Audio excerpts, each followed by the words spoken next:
Greetings, friends. The theme for this short reflection is the call to return to simple silence. And I'm convinced that we need to regularly be reminded to return to the simplicity of silence. We so easily get lost in our thoughts, trapped in the bubble of thinking, and this shapes our world to the constricted size of our minds and our conditioning.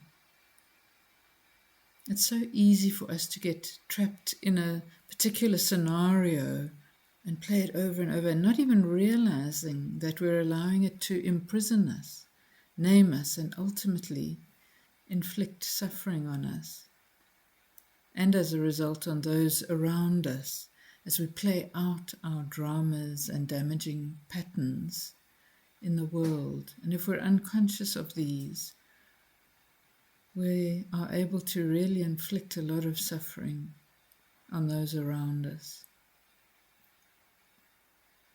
Because being lost in thought is so usual and habitual, it's important to continually be reminded of the possibility of returning to simple silence. And this silence seems like nothing to the conceptualizing and grasping mind, but this nothing is the spaciousness of freedom that is outside of these mind-made worlds. And when we rest here, when we take time to abide here, we are gradually cleansed of the sticky mess that those worlds get us trapped in. In John 16, verse 33, Jesus said, "In this world you will have trouble." And from this perspective of these worlds of our minds, if we continue to live in this world concocted by our thoughts, we will always have trouble. Because the self who is having this trouble is the small self that our minds keep creating stories around, who's continually in a tussle with life, trying to maintain the self according to my preferences and my limited perspective. But Jesus went on to say in this verse, "Take heart, I have overcome the world." Take heart. There's a possibility of not being trapped in the limited and distorted stories of the mind, a way of being free from this world of trouble. And that is in returning to quiet openness, to the always and already I am presence of God, to the spacious and free realm of the Spirit. So the practice of returning to simple silence invites us to gently recognize when we have got caught up in some world created by the mind, in which ultimately we will always have trouble, and to gently let this go and rest into the spacious freedom of silence. Within listening distance of the silence we call God, as the poet R.S. Thomas puts it.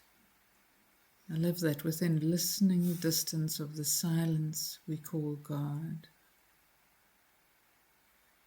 I'm beginning to think that the truest name for God is silence. Anything else involves conceptualization, projection, even co-opting God. And before we know it, we're expecting ourselves and others to prove our worthiness, jump through hoops, and find the right path to this externalized sense of God. Any conditions we place on acceptability or belonging are ultimately born in our conditioned nature, subject to our upbringing, our culture, and our learned prejudices. By contrast, the silence we call God is deeper than our conditioning, more expansive, quietly embracing, loving, and all-inclusive. So this invitation of silence is not about having a quiet mind, but about finding the space that is outside of the world of our thoughts, our typical level of knowing. And however fleeting the taste is of this spaciousness, we gradually become familiar with the stillness and openness of that space, the vast, quiet openness of the heart of God. And so I invite you to not only reflect on the importance of returning to silence, it's so easy to stay at that level, but to actually set aside time to practice this. And I'll end with a quote from Thomas Merton, who wrote so beautifully about silence. And he wrote, "No mind can comprehend God's reality as it is in itself. And if we approach God, we must advance not only by knowing, but by not knowing. We must seek to communicate with God not only by words, but above all by silence. Above all by silence, in which there is only the one word. And the one word is infinite love and endless silence." I love this juxtaposition. One word is endless silence.